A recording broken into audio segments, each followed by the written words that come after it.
ಆತ್ಮೀಯ ಸ್ಪರ್ಧಾರ್ಥಿಗಳೇ, ಕಸ್ತೂರಿ ಅಕಾಡೆಮಿಗೆ ತಮ್ಮೆಲ್ಲರಿಗೂ ಸ್ವಾಗತ. ಹೇಗಿದ್ದೀರಿ? ಎಲ್ಲರೂ ಚೆನ್ನಾಗಿದ್ದೀರಂತ ಭಾವಿಸ್ತೀನಿ.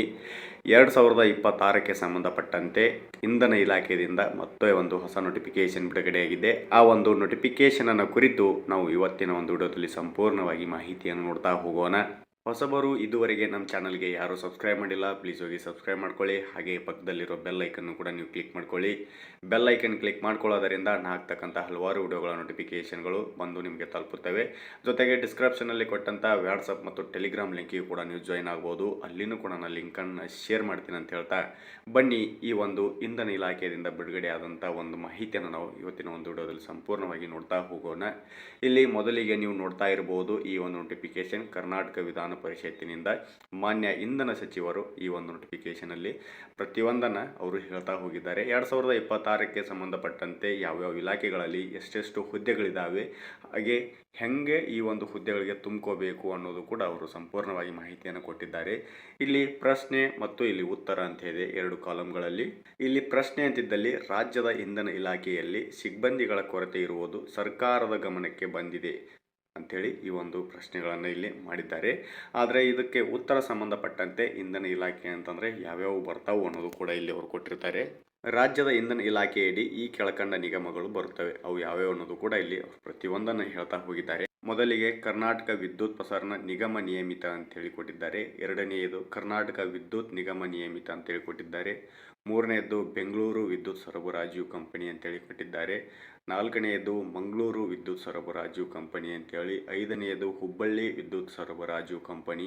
ಆರನೆಯದು ಗುಲ್ಬರ್ಗಾ ವಿದ್ಯುತ್ ಸರಬರಾಜು ಕಂಪನಿ. ಏಳನೆಯದು ಚಾಮುಂಡೇಶ್ವರಿ ವಿದ್ಯುತ್ ಸರಬರಾಜು ಕಂಪನಿ. ಎಂಟನೇದು ಕರ್ನಾಟಕದ ನವೀಕರಿಸಬಹುದಾದ ಇಂಧನ ಅಭಿವೃದ್ಧಿ ನಿಯಮಿತ. ಒಂಬತ್ತನೆಯದು ಕರ್ನಾಟಕ ವಿದ್ಯುತ್ ಕಾರ್ಖಾನೆ ನಿಯಮಿತ. ಹತ್ತನೆಯದು the Mysuru electrical industry limited. 11 power company of Karnataka limited. 12 ವಿದ್ಯುತ್ ಪರಿವೀಕ್ಷಣಾಲಯ ಇಲಾಖೆ. 13 ಕರ್ನಾಟಕ ವಿದ್ಯುತ್ ಶಕ್ತಿ ನಿಯಂತ್ರಣ ಆಯೋಗ ಅಂತೇಳಿ. ಇಲ್ಲಿ ಈ ಒಂದು 13 ಇಂಧನ ಇಲಾಖೆಯಲ್ಲಿ ಬರ್ತಕ್ಕಂಥ 13 ಇಲಾಖೆ ಅಡಿಯಲ್ಲಿ ಬರ್ತಾವು. ಇವುಗಳಲ್ಲಿ ಹಂತ ಹಂತವಾಗಿ ಈ ಒಂದು 2026ಕ್ಕೆ ಸಂಬಂಧಪಟ್ಟಂತೆ ಇವು ಪ್ರತಿಯೊಂದಲ್ಲಿ ಎಷ್ಟು ಹುದ್ದೆಗಳು ಖಾಲಿ ಇದ್ದಾವೆ ಮತ್ತು ಈಗಾಗಲೇ ಎಷ್ಟು ಹುದ್ದೆಗಳಿಗೆ ಕೆಲಸಗಳನ್ನು ಮಾಡ್ತಾ ಇದ್ದಾರೆ ಅನ್ನೋದು ಕೂಡ ಅವರು ಹೇಳಿದ್ದಾರೆ. ಅವು ಕೂಡ ನಾನು ನಿನ್ನೆಯ ಒಂದು ಕ್ಲಾಸಿನಲ್ಲಿ ತಮಗೆಲ್ಲರಿಗೂ ತಿಳಿಸಿಕೊಟ್ಟಿದ್ದೇನೆ. ಅದರ ಜೊತೆಗೇ ಕೂಡ ಈ ಇಷ್ಟು ಇಲಾಖೆಗಳಲ್ಲಿ ಈಗ 2026ಕ್ಕೆ ಭರ್ತಿ ಮಾಡುವ ಸಾಧ್ಯತೆಗಳಿದ್ದಾವೆ. ಈಗ ನಾವು ಇಂಧನ ಇಲಾಖೆ ಅಂತ ಹೇಳಿ ನೋಡಿದ್ದೀವಿ. ಇವುಗಳಲ್ಲಿ ವಿದ್ಯುತ್ ನಿಯಮಿತ ಅಂತೇಳಿ ಎಷ್ಟು ಬಂದವಲ್ಲ, ಇಲ್ಲಿ ಬೆಂಗಳೂರು, ಮಂಗಳೂರು, ಹುಬ್ಬಳ್ಳಿ, ಗುಲ್ಬರ್ಗಾ, ಚಾಮುಂಡೇಶ್ವರಿ ಅಂತೇಳಿ ಇವು KPTCLಗೆ ಸಂಬಂಧಪಟ್ಟಂತೆ ಆಗಿರ್ತವೆ. ಹಾಗಾಗಿ 2026 ಅಡಿಯಲ್ಲಿ ಇವು 13 ಇಲಾಖೆಗಳಲ್ಲಿ ಸಾಕಷ್ಟು ಹುದ್ದೆಗಳು ಈ ಒಂದು ಅಪ್ಲಿಕೇಶನ್ಗಳು ಕೂಡ ಆರಂಭವಾಗಲಿದ್ದಾವೆ.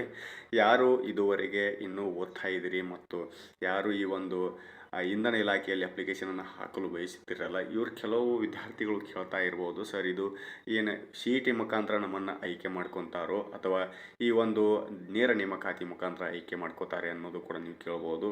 ಹಾಗೆ ಈ ಒಂದು ಹುದ್ದೆಗಳಿಗೆ ನಾವು ಆಯ್ಕೆ ಆಗಬೇಕು ಅಂತಂದರೆ ಕ್ವಾಲಿಫಿಕೇಷನ್ ಏನನ್ನ ಮುಗಿಸಿರಬೇಕು ಅನ್ನೋದು ಕೂಡ ನೀವು ಕೇಳ್ಬೋದು. ಈ ಹುದ್ದೆಗಳಿಗೆ ನಾವು ಆಯ್ಕೆ ಆಗಬೇಕು ಅಂತಂದ್ರೆ SSLC ಮತ್ತು ITI ಮುಖಾಂತರನೂ ಆಯ್ಕೆ ಮಾಡ್ಕೋಬೇಕು ಅಂತೇಳಿ ಈ ಒಂದು ನೋಟಿಫಿಕೇಶನ್ ಒಳಗಡೆ ಅವರು ಆಲ್ರೆಡಿ ಹಾಕಿದ್ದಾರೆ. ಇಲ್ಲಿ ಇಂಧನ ಇಲಾಖೆಯಡಿಯಲ್ಲಿ ಬರುವ ಮೇಲಿನ ಸಂಸ್ಥೆಗಳಲ್ಲಿ ಅವಶ್ಯಕ ಪದವೃಂದದ ಹುದ್ದೆಗಳನ್ನು ಕಾಲಕಾಲಕ್ಕೆ ನೇರ ನೇಮಕಾತಿ ಹಾಗೂ ಪದೋನ್ನತಿಗಳ ಮೂಲಕ ಭರ್ತಿ ಮಾಡಲಾಗುತ್ತಿದ್ದು ಅಂಥೇಳಿ ಅವರು ಈಗಾಗಲೇ ಆಲ್ರೆಡಿ ಹೇಳಿದ್ದಾರೆ. ಇಲ್ಲಿ ಯಾವುದೇ ಪರೀಕ್ಷೆಯನ್ನು ನಡೆಯುವುದಿಲ್ಲ. ನಾವು SSLC ಆಗಲಿ ಅಥವಾ ITIಯಲ್ಲಿ ಅಲ್ಲಿ ಪಡೆದಂಥ ಅಂಕಗಳ ಆಧಾರದ ಮೇಲೆ ನಮ್ಮ ಒಂದು ಆಯ್ಕೆ ಪ್ರೊಸೆಸನ್ನು ಇವರು ಮಾಡ್ಕೋತಾರೆ. ಹಾಗಾಗಿ ಯಾರು ಈ ಒಂದು ಹುದ್ದೆಗಳಿಗೆ ಅಪ್ಲಿಕೇಶನನ್ನು ಹಾಕಬೇಕು ಅನ್ಕೊಂಡಿರ್ತೀರಿ 2026ಕ್ಕೆ ಇವು ಕಡ್ಡಾಯವಾಗಿ ಅಪ್ಲಿಕೇಶನ್ಗಳು ಆರಂಭವಾಗ್ತವೆ. ಈಗಾಗಲೇ ನೀವು ನಿಮ್ಮ ಒಂದು ಡಾಕ್ಯುಮೆಂಟ್ಸ್ಗಳನ್ನು ಕೂಡ ರೆಡಿ ಮಾಡ್ಕೊಳ್ಳಿ. ಒಂದು ವೇಳೆ ಈ ಒಂದು ಹುದ್ದೆಗಳಿಗೆ ನೇರ ನೇಮಕಾತಿ ಆಗಲಿಲ್ಲ ಅಂತಂದ್ರೆ CET ಮುಖಾಂತರ ಆಯ್ಕೆ ಮಾಡ್ಕೋತಾರೆ. ಅದಕ್ಕಾಗಿ ನೀವು CETನ ಕೂಡ ಓದಲು ಆರಂಭ ಮಾಡ್ಕೊಳ್ಳಿ. ಯಾಕಂತಂದರೆ 2026ರಲ್ಲಿ ಸಾಕಷ್ಟು ಹುದ್ದೆಗಳು ಈ ಒಂದು ಅಪ್ಲಿಕೇಶನ್ಗಳು ಆರಂಭವಾಗಲಿದ್ದಾವೆ. ನಾವು ಕಳೆದ ಒಂದು ವಿಡಿಯೋದಲ್ಲಿ ಹೇಳಿದ್ದೇವೆ, ಪ್ರತಿಯೊಂದು ಮಾಹಿತಿಯನ್ನು ಕೂಡ ಕೊಟ್ಟಿದ್ದೇವೆ. ಇಲ್ಲಿ ನೀವು ನೋಡ್ತಾ ಇರ್ಬೋದು ಕರ್ನಾಟಕ ವಿದ್ಯುತ್ ಪ್ರಸರಣ ನಿಯಮಿತ ಅಂತೇಳಿ. ಇಲ್ಲಿನೂ ಕೂಡ ನಾನು ಪ್ರತಿಯೊಂದು ಮಾಹಿತಿಯನ್ನು ಕೊಟ್ಟಿದ್ದೇನೆ.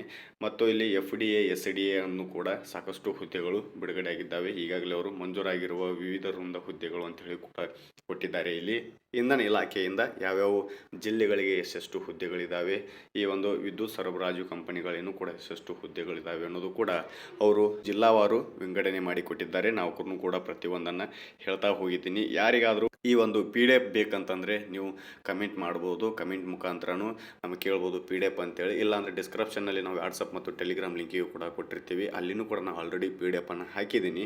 ಯಾರಿಗಾದ್ರು ಪರ್ಸ್ನಲ್ ಬೇಕಂದರೆ ನಮ್ಮ ಒಂದು ವಾಟ್ಸಪ್ ಗ್ರೂಪಲ್ಲಿ ಆಗಲಿ, ನಮ್ಮ ಒಂದು ವಾಟ್ಸಪ್ಗೆ ಪಿ ಡಿ ಎಫ್ ಅಂತೇಳಿ ನೀವು ಮೆಸೇಜ್ ಮಾಡಿದರೆ ಈ ಒಂದು ಪಿ ಡಿ ಎಫನ್ನು ನಾವು ಮೆಸೇಜ್ ಮಾಡ್ತೀನಿ. ಈ ಒಂದು ಕಮೆಂಟಲ್ಲಿ ನೀವು ಏನಾದರೂ ಇನ್ಫಾರ್ಮೇಷನ್ ಬೇಕಂದರೆ, ಇದು ಒಂದೇ ಅಲ್ಲ ಯಾವುದೇ ಮಾಹಿತಿ ಬೇಕಾದರೂ ಕೂಡ ನಮಗೆ ಕಮೆಂಟ್ ಮಾಡ್ಬೋದು. ಇಲ್ಲ ನೀವು ಏನಾದರೂ ಕೇಳ್ಬೇಕಂದ್ರೆ ಕಾಲ್ ಮಾಡಿನೂ ಕೂಡ ಕೇಳ್ಬೋದು, ಅಲ್ಲಿನೂ ಕೂಡ ನಿಮ್ಗೆ ಹೇಳುವ ಪ್ರಯತ್ನನೂ ಕೂಡ ಮಾಡ್ತೇವೆ. ಯಾಕಂದರೆ ಇದು ಒಂದಿಷ್ಟು ಇಂಧನ ಇಲಾಖೆಗಳಲ್ಲಿ ಬಿಟ್ಟಂಥ ಮಾಹಿತಿಯಾಗಿತ್ತು. ಈ ಒಂದು ಮಾಹಿತಿ ನಿಮಗೇನಾದರೂ ಇಷ್ಟವಾದರೆ ಲೈಕ್ ಮಾಡಿರಿ, ಶೇರ್ ಮಾಡಿರಿ, ಸಬ್ಸ್ಕ್ರೈಬ್ ಮಾಡ್ಕೊಳ್ಳಿ. ಹಾಗೆ ಮುಂದೆ ಬರ್ತಕ್ಕಂಥ ಪ್ರತಿಯೊಂದು ಇನ್ಫಾರ್ಮೇಷನ್ ನಿಮಗೆ ಬಂದು ತಲುಪುತ್ತವೆ ಅಂತ ಹೇಳ್ತಾ ಬನ್ನಿ ಈ ವಿಡಿಯೋನ ಇಲ್ಲಿಗೆ ಮುಗಿಸ್ತಾ ಇದ್ದೀನಿ. ಮತ್ತೆ ಮುಂದಿನ ವಿಡಿಯೋದಲ್ಲಿ ಸಿಗೋಣ. ಧನ್ಯವಾದಗಳು.